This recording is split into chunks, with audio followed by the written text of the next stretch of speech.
Now, in January, we always think about new challenges and new beginnings, don't we? And what if you can look at life after 50 as a change you can not only accept, but, make a success of?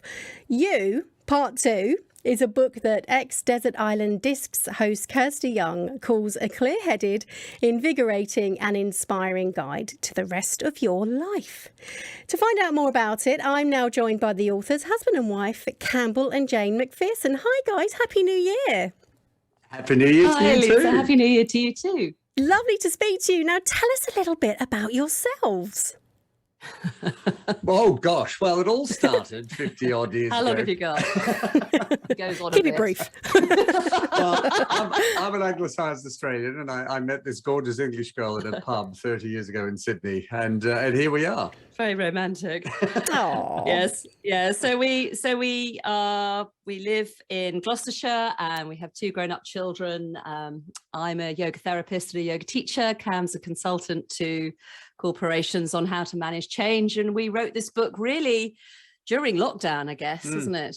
Yeah. Yeah, it was. When we turned to each other one day and realized we did the same things. I help leaders to lead change and employees to embrace change. And Jane helps people to embrace change on a more meaningful manner, really, with her yoga teaching and yoga therapy. So we turned to each other, and suddenly on my 55th birthday a few years ago now, I was suddenly inundated by ads for Viagra and Tenement adult nappies. And I thought, what's going on here? The whole world seems to me to want to take a back seat, and I'd only just got going. I'd just written my first book, and the business was going really well. And I thought, we're not slowing down here. We're just getting going. So what is all this about? So we decided to write the book together about thriving in the second half. I absolutely love this because I am a midlifer too. I'm over 50, and all of a sudden you start getting nothing wrong with Saga holidays. I'm sure you're wonderful, but I don't feel quite ready. I'm not ready to embrace the Saga holidays just yet, or the Tenor Lady pants or anything like that. So Exactly. yeah, I think it's this milestone, isn't it? 50 is a real milestone, and I think it's nice to know that you're not the only one feeling like that too. There are other people that are feeling like that. Now, tell us a bit about you, part 2. What can we expect from the book? It's very uplifting. What we didn't want to do is to say, well, your knees aren't working as well as they should, and the brain's not as clever as the 20-year-olds. And actually, it's uplifting. It's about being able to look inside you and finding those real positives, the skills and the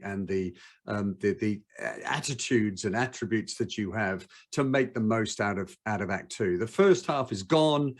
We've done some wonderful things. We've done some terrible things. We've learned a lot.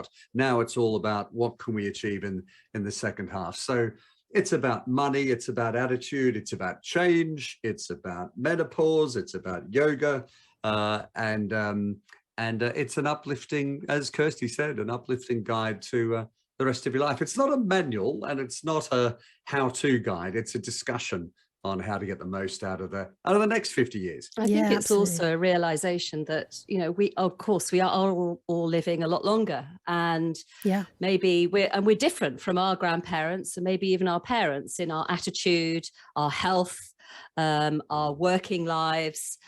Things are very different now, and this obsession, and there is an obsession with youth, and if you look at any advertising, the majority is aimed at younger people, and actually there's an awful lot of our lives to live. We're living so much longer these days, and I'm looking forward to the next 30, 40 years of my life, and it's certainly not going to be sitting at home doing nothing and waiting for the tap on the shoulder. So it is a positive book, as Cam says, but it's also realistic. It's recognizing that we have things are happening to us physically and emotionally and mentally, and that hopefully it will help you navigate through the next stage in your life. And that's important, isn't it? Because I don't know about you, but I don't feel any different to how I felt in my 20s, mid 20s.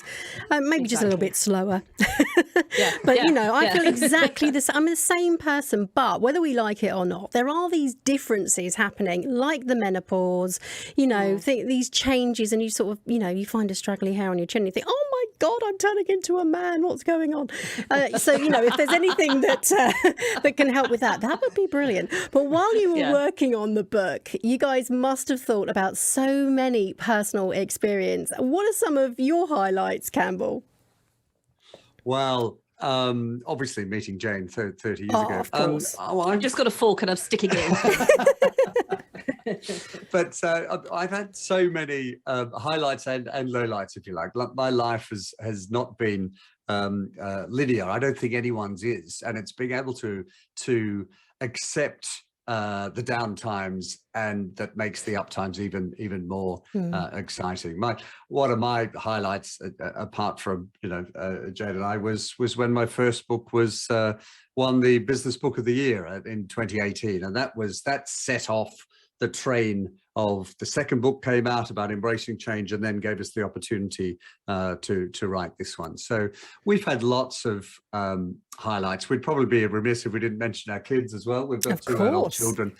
But one of the interesting things, the statistics we found as we were researching this book, was particularly about new businesses, that half of small businesses, or half of business people, are people in their 50s, and those that are in their 50s, those businesses are more successful. So many of us are being made redundant or choosing to start our own businesses much later in life, and we can do it with experience. So we have a whole section in there about how to start your own business and how to have the confidence to succeed in it.